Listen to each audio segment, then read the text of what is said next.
Welcome to today's presentation. Let's take a closer look at the difference between prose and poetry.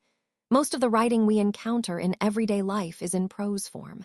It's straightforward and easy to understand, typically without much decoration.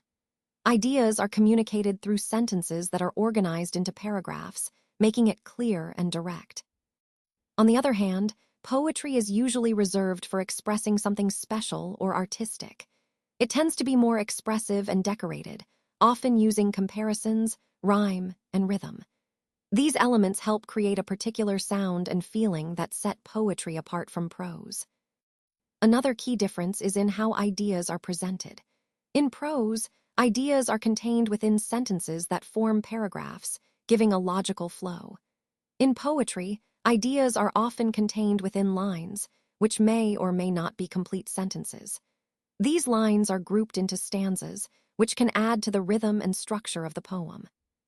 Understanding these differences helps us appreciate how each form serves different purposes: prose for clarity and everyday communication, poetry for artistic expression. Let's take a closer look at the role of prose in everyday writing.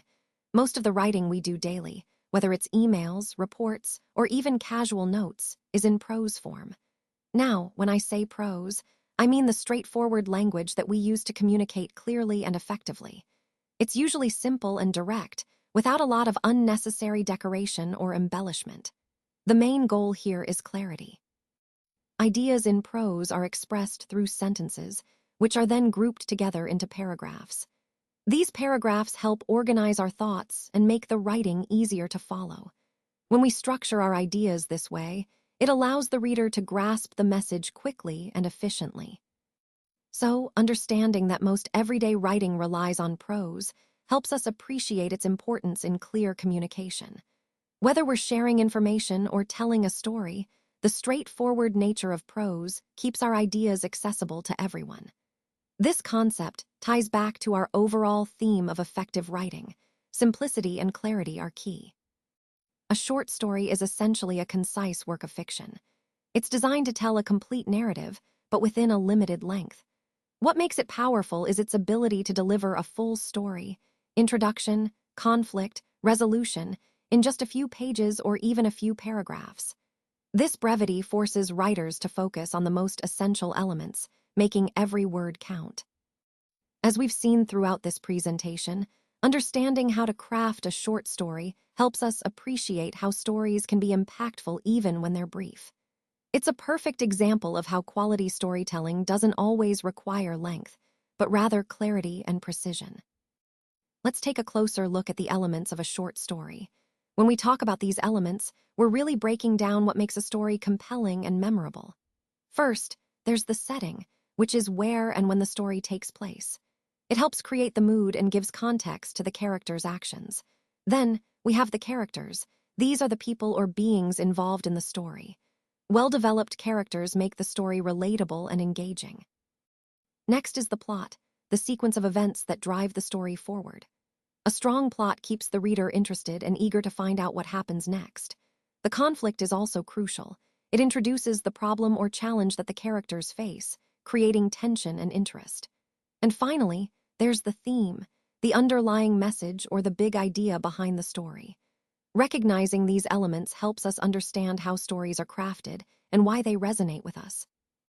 Connecting all these points is key to appreciating storytelling as a powerful form of communication, especially when we think about how to craft our own stories effectively. Let's talk about characters.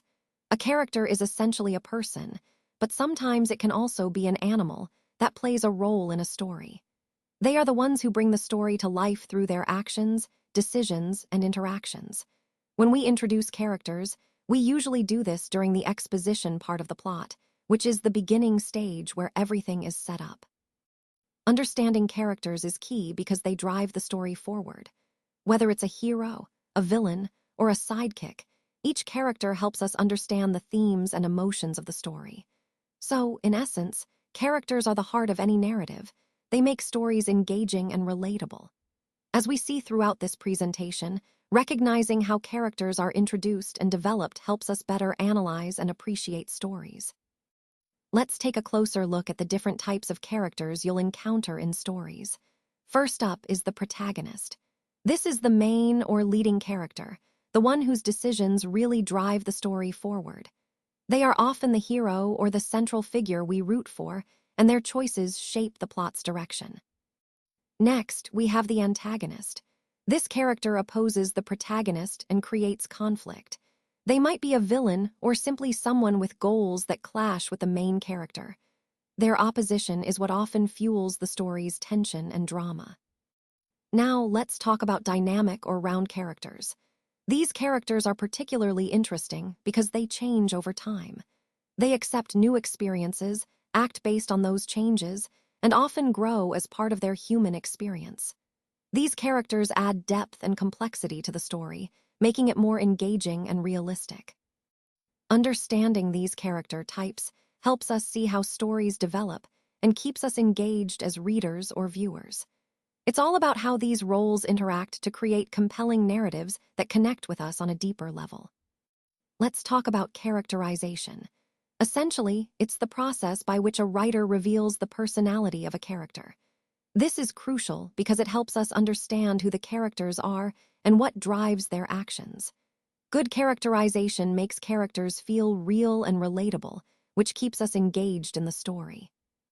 Throughout the narrative, writers use various techniques, like describing what a character says, how they act, what they think, and how others react to them, to paint a clear picture of their personality.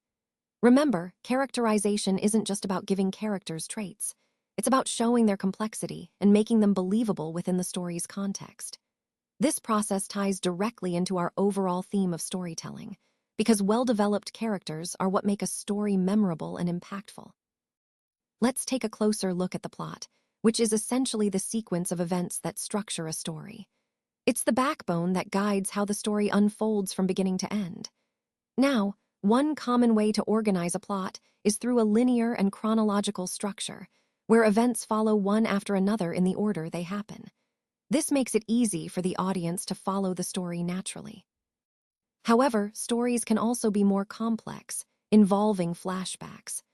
Flashbacks are a technique that allows us to jump back in time to reveal important background information or context that enriches the main narrative. They help us understand characters' motivations and past experiences that influence their current actions. Connecting these points to our overall theme, understanding how plots are structured helps us craft compelling stories that engage our audience and make our message clearer. Whether using a straightforward timeline or weaving in flashbacks, the key is to maintain clarity and purpose throughout the narrative. All right, let's talk about conflict. Essentially, conflict is any kind of problem or challenge that the characters in a story have to face. It's what drives the story forward and keeps us engaged. Now, conflicts can be internal, like a character battling their own feelings or doubts, or external, such as facing an outside obstacle or antagonist. Both types are crucial because they create tension and help us understand the characters better. Remember, conflict is at the heart of storytelling. It's what makes the story interesting and relatable. As we explore different stories, think about how conflict shapes the characters and their journeys, tying everything back to our overall theme of storytelling dynamics.